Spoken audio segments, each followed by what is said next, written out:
പ്രിയമുള്ളവരെ, ഞാൻ ദീർഘമായൊന്നും പറയുന്നില്ല. എൻ്റെ മനസ്സിൽ ചെമ്പഴന്തി SN കോളേജിലെ ഒരു പ്രീ ഡിഗ്രി വിദ്യാർത്ഥിയായിരിക്കുമ്പോൾ ആത്മബന്ധം പുലർത്തി അടുത്ത് ഇടപഴകിയ സ്വാമികൾ, പിന്നീട് ഞാൻ സർവകലാശാല യൂണിയൻ ചെയർമാനാകുമ്പോഴും ഞാൻ ലഹരി വിരുദ്ധ പ്രവർത്തനങ്ങൾ നടത്തുമ്പോൾ മദ്യം വിഷമാണ്, പുകവലി മരണമാണ് എന്ന് പറഞ്ഞ് എൻ്റെ മാസികയിൽ ലേഖനം എഴുതി. അത് എന്തുകൊണ്ട് ഗുരുദേവൻ അങ്ങനെ പറഞ്ഞു എന്ന് സമർപ്പിച്ച് ഒരുപാട് പാഠങ്ങൾ എനിക്ക് തരുന്നു.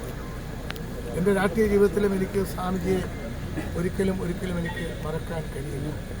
സ്വാമിജി ഗുരുദേവ തത്വങ്ങളിൽ അടിസ്ഥാനപ്പെടുത്തിക്കൊണ്ട് മതാതീത ആത്മീയത എന്ന മഹത്തായ പ്രസ്ഥാനം പടുത്തുയർത്തി അതിൻ്റെ പ്രചാരകനായി കേരളമൊട്ടാകെയുള്ള കേരളത്തിന് പുറത്തുമുള്ള ആളുകൾക്ക് അതിൻ്റെ പ്രസക്തിയെക്കുറിച്ച് എപ്പോഴും പറഞ്ഞു കൊടുത്തുകൊണ്ടിരുന്നതാണ്.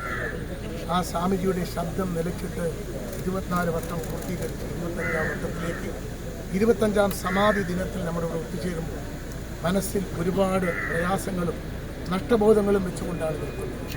സ്വാമിയെ ഓർമ്മകളിൽ മുമ്പിൽ നമസ്കരിക്കാൻ, ആദരിക്കാൻ എത്തിച്ചേർന്ന ശിവരി മഠത്തിൻ്റെ അധികാരികൾ അടക്കമുള്ള സ്വാമിജിമാർ അടക്കമുള്ള ഈ ശിവഗിരിയെ സ്നേഹിക്കുന്ന, സ്വാമികളെ സ്നേഹിക്കുന്ന എല്ലാവർക്കും ജഗദീശ്വരൻ നല്ലത് വരുത്തട്ടെ എന്ന് പ്രാർത്ഥിച്ചുകൊണ്ട് എൻ്റെ വാക്കുകൾ അവസാനിപ്പിക്കുന്നു.